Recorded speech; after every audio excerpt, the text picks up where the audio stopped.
Individual aging is frequently misunderstood as a purely biological decline or a result of isolated lifestyle choices, neglecting the powerful sociological forces and historical contexts that fundamentally shape the quality of one's later years. By reducing the aging experience to genetics or diet, society often overlooks how early life events, institutional policies, and enduring social hierarchies compound over decades to determine health, wealth, and well-being in old age. Jill Quadagno's Aging and the Life Course, an introduction to social gerontology, situates the study of aging within a robust sociological framework, challenging the notion that aging is merely a physiological inevitability. The text operates within the problem space of social gerontology, a field that examines the social aspects of aging, rather than just the clinical or biological ones. Quadagno argues that to understand the older population, one must analyze the intersection of biography and history. The life course framework serves as the primary lens through which the book investigates these dynamics, offering a structural approach to understanding how individual transitions, such as leaving school, entering the workforce, or retiring, interact with macro-level historical events to produce distinct aging experiences for different cohorts.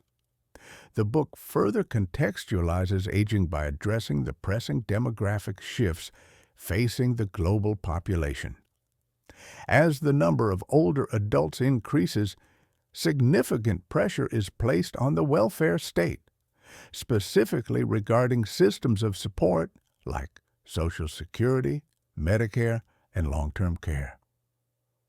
Quadagno's text moves beyond simple demographic accounting to explore the political and economic implications of these shifts.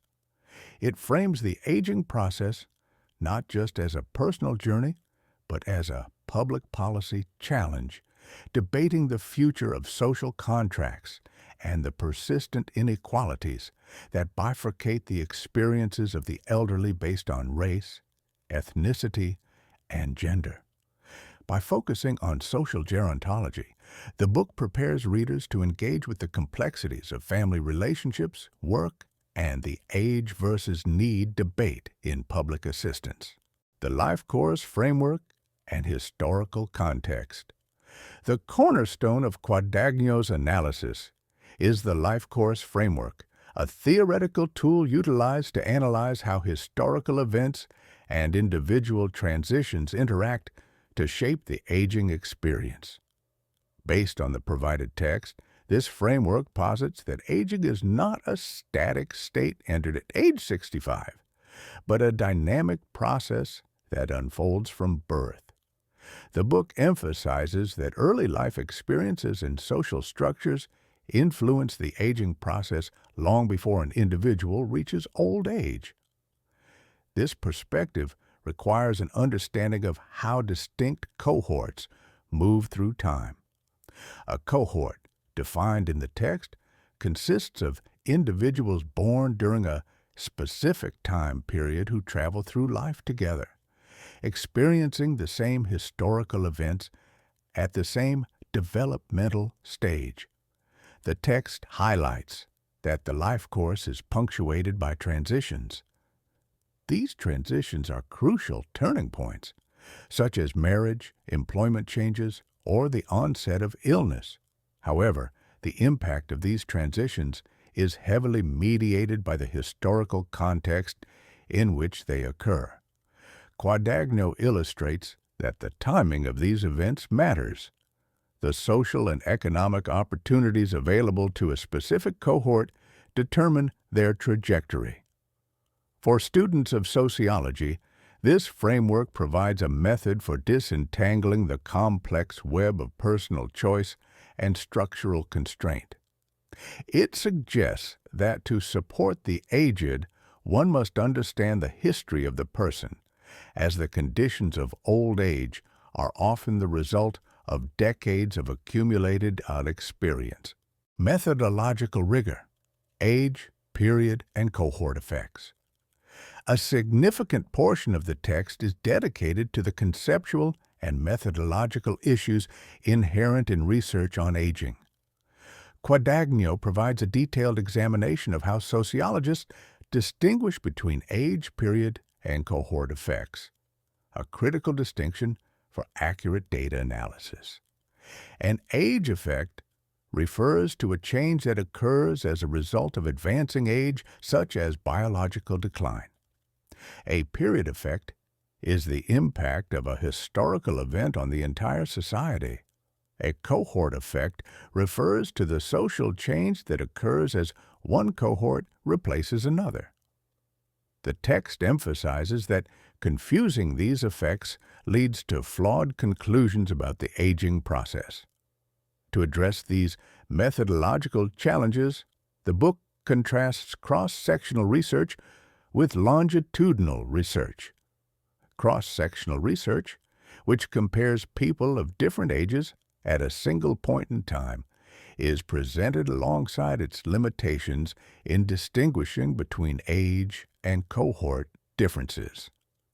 Conversely, longitudinal research, which follows the same individuals over time, is highlighted as a more robust method for observing true age changes and life course trajectories. By equipping readers with these methodological tools, the book enables a critical evaluation of gerontological studies, ensuring that students can discern whether observed differences between age groups are due to the aging process itself or the unique historical circumstances of different generations. Intersectionality in aging building. Upon the concept of inequality, the book deeply explores intersectionality in aging. This concept examines how the convergence of race, ethnicity, and gender influences health outcomes and poverty levels among the elderly. The text explicitly addresses the racial and ethnic composition of the older population, noting that the experience of aging is not uniform across these groups. Quadagno posits that discrimination and social exclusion experienced earlier in life translate into tangible deficits in old age, such as lower Social Security benefits, lack of private pensions, and poorer health status. The book engages with the specific economic vulnerabilities faced by women and minority groups. It highlights that the economics of aging is inextricably linked to persistent inequalities related to gender and race. For instance, the text examines how interrupted work histories, often due to caregiving roles, and wage gaps during the working years result in lower income security for women in retirement. Similarly, it explores how racial disparities in education and employment opportunities lead to divergent aging realities.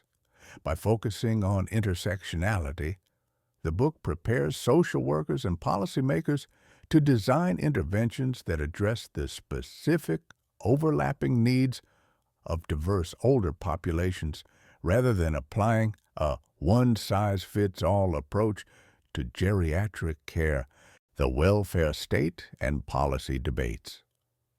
A significant portion of Quadagno's work is dedicated to the organization of the welfare state and the social and economic impact of population aging on public systems.